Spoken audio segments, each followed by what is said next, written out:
মই চাকৰণী মই আনৰ ঘৰত কাম কৰোঁ আনৰ ঘৰত কাম কৰিও মই ইমানখিনি পইচা প্ৰত্যেক মাহতে ইনকম কৰোঁ। মৰ্ণিঙতে ডিউটিলৈ আহিলোঁ। মৰ্ণিঙত ডিউটি আহি এয়া দেখিছে নহয় কামত ব্যস্ত। আজি মানে কামটো অকণমান খৰধৰকৈ কৰিব লগা হৈছে। মেডাম আৰু ছাৰ ফুৰিবলৈ যাব। মেডাম আৰু ছাৰ যিহেতু ফুৰিবলৈ যাব, মোৰ পাকঘৰতে কাম থাকে। পাকঘৰৰ কামখিনিও কৰি আছোঁ, লগতে মানে কাম কৰা মানুহজনী আজি অহা নাই। তাই অকণমান দেৰিকৈ আহিব আৰু যিহেতু এইপিনে মেচিনত কাপোৰ ধুই আছে, সেয়ে মই মেচিনৰ কাপোৰখিনি ঢালি লওঁ। তাৰপিছত আহি গ'লোঁ পাকঘৰলৈ। পাকঘৰত আহি এইপিনে কেইটামান লাডু বনাইছোঁ। মেডাম আৰু ছাৰ মেডামৰ মাকৰ ঘৰলৈ যাব, সেয়েহে লাডু কেইটামান বনাই মেডামৰ মাকৰ বাবে পঠালোঁ, কাৰণ মেডামৰ মাকে এই লাডুকেইটা খাই বৰ ভাল পায়। চ' বাহিৰত আহি দেখা পালোঁ, এইপিনে বাহিৰতে মানে এটা ফিউজ থাকে তেওঁলোকৰ, এইটো খালী হৈ থাকে। ইয়াত মানে একো বস্তু থোৱা নহয়। যদি পাৰ্টি হয় কিবা হয় তেতিয়া মানে ইয়াত বস্তু ৰাখে, আইচক্ৰীম ৰাখে আৰু কিবাকিবি ৰাখে। আৰু ইয়াত মানে খুলি চালোঁ, তাত বহুত বেছি পৰুৱা আছিল। পৰুৱা দেখি পিনে মই বোলো ফিউজটো অকণমান চাফ কৰোঁ। যিহেতু মেডাম ছাৰ বহুত দিনৰ কাৰণে বাহিৰলৈ যাব, আকৌ ঘূৰি আহি মানে এইখিনি মানে কি হৈ থাকিব ঠিকনা নাই আৰু, সেইটো কাৰণে মই অকণমান চাফ কৰাত লাগি আছোঁ। লগতে মই পাকঘৰত কামো কৰি আছোঁ বাৰু দেই। এইটো প্ৰায় 3 মাহমানৰ পাছতহে মই খুলিছোঁ। আগতে খুলি নাচাওঁ। আজি মই হঠাৎ মানে হাতখন লাগিলে আৰু খুলি পালোঁ। খুলি পাই পিনে দেখিলোঁ এনেদৰে হৈ আছে। সেয়েহে মেডাম ছাৰে পূৰা পেকিঙত লাগি আছে, ময়ো এইপিনে কামত লাগি আছোঁ। যিহেতু তেওঁলোক এতিয়া 12টা বজাত ওলাই যাবগৈ, সেয়েহে মই মানে আজি অকণমান দেৰিকৈ আহিছোঁ আৰু মানে অকণমান সোনকালে কামখিনি কৰিছোঁ। দেহাকো স্কুলৰ পৰা লৈ যাব লাগিব আৰু মেডাম ছাৰকো ঘৰলৈ পঠাব লাগিব।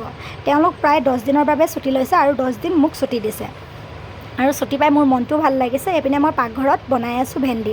তেওঁলোকে মানে এয়াৰপৰ্টত ৰোল খামগৈ বুলি কৈছে। মই এতিয়া পৰঠাৰ লগত ধুনীয়াকৈ এইপিনে ভেন্দিখিনি বনাই পিনে দি পঠাই দিম। চ' এইপিনে মোৰ ফিউজৰ কামত যিহেতু লাগি আছোঁ, অকণমান সুন্দৰ কৰি চাফ কৰি দিছোঁ। যিহেতু মই বহুত দিন ছুটি পাইছোঁ, মনটো বহুত ভাল লাগিছে, সকলোৰে লগতে এনজয়ো কৰিম। চ' মোৰ ডিউটি ছুটি হ'ল, মই এতিয়া ঘৰত যাব ওলাইছোঁ। আৰু মাহৰ মূৰত দৰমহাটো দিলে, যিহেতু আজি 30 তাৰিখ আৰু তেওঁলোকে 1 তাৰিখৰ পৰা ঘৰত যিহেতু নাথাকে, মোক মানে 30 তাৰিখে দিয়ে বাৰু দৰমহা। চ' দৰমহাৰ বাবে মনটো ভাল লাগিলে।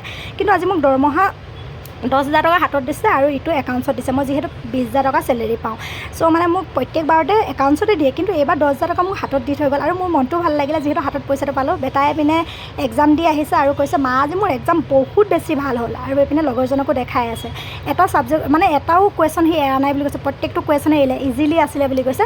চ' মোৰ বহুত বেছি ভাল লাগিলে সেইষা শুনি। আৰু তাৰ লগতে তাৰ লগৰজনকো মই মানে স্কুটিত উঠাই লৈ আহিছিলোঁ। আৰু দেখাই ক'লে যে মা দোকানত কিবা এটা খাই লওঁ, মানে সি গম পালে মই পইচা পালোঁ বুলি। আৰু 31 তাৰিখ 1 তাৰিখৰ ভিতৰত মই পইচা পায়ে যাওঁ মানে প্ৰত্যেকটো মাহতে। চ' এইপিনে বন্ধু একজনকো এটা পপছ দিলোঁ কিনি আৰু তাকো দিলোঁ। দেহাই মানে এই এগ পপছ খাইছে যে, এগটো নাখাওঁ বুলি কৈছিলে। মই ক'লোঁ খোৱা তুমি, মই নাখাওঁ বুলি কৈ মোক দিছিলে, মই নাখাওঁ ক'লোঁ। চ' বেটাৰ মুখত হাঁহিটো দেখি মনটো বহুত বেছি ভাল লাগিছে। বেটাই আকৌ কেমেৰাটো আঁতৰি দিছে দেই, সি লাজ কৰে মানে অকণমান, বেছিকৈ নোলায় বাৰু মোৰ কেমেৰা, আপোনালোকে হয়তো দেখিছে চাগে। চ' এতিয়া ঘৰলৈ যাওঁ, ঘৰত গৈ অকণমান ফ্ৰেছ হওঁগৈ, যিহেতু মই মৰ্ণিঙত অকণমান দেৰিলৈকে আছোঁ ডিউটিত। এইপিনে পইচাটো পাই মনটো ভাল লাগিলে, অকণমান ফুৰা চকা কৰিম, কিবাকিবি বজাৰ কেইটামান কৰিম, বেটাকো ৰাতিলৈ ভাত এসাঁজ খুৱামগৈ হোটেলত। চ' এনেদৰে দিনবিলাক পাৰ কৰিছোঁ আৰু বহুত বেছি কষ্ট হয়। 30 দিন কষ্ট কৰাৰ পাছত যেতিয়া দৰমহাটো পাওঁ আৰু ল'ৰাজনৰ মুখত যেতিয়া হাঁহিটো দেখোঁ, মানে দেহাৰ মুখত, মনটো বহুত ভাল লাগে। দেহাই মানে বাপেকৰ পে'মেণ্ট পালে ইমান ফূৰ্তি নকৰে, মই পে'মেণ্ট পালে বহুত ফূৰ্তি কৰে, দেখিছেনে? কৈছে আজি মায়ে দৰমহা পালে মই কিবা এটা খাম। চ' আজিলৈ ভিডিঅ'টো ইমানতে সামৰণি মাৰিছোঁ। Bye bye.